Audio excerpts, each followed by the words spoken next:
So I think that transition has been handled very well.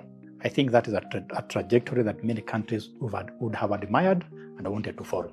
I think what impresses most is the shift to the renewables. So if you're going to have solar panels in your house, most likely they're going to be from China. If you're thinking of buying an electric car, you have to think about China, BYD, and so on. So I think that transition from the coal-fired, from the fossil fuels to renewable energy, to electric cars from internal combustion engine, I think to me that has been very impressive. And we hope that technology can be exported to the rest of the world so that everybody plays his or her part in mitigating the global warming or the climatic change.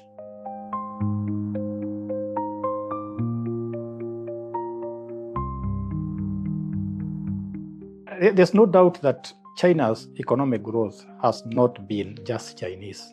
It has dragged the whole of the world along. Because if China develops, then they have to demand imports, they have to export, they have to get new markets. So it should be a two-way process, so that as China develops, it pulls the rest of the world together, Africa, South America, and least developed countries.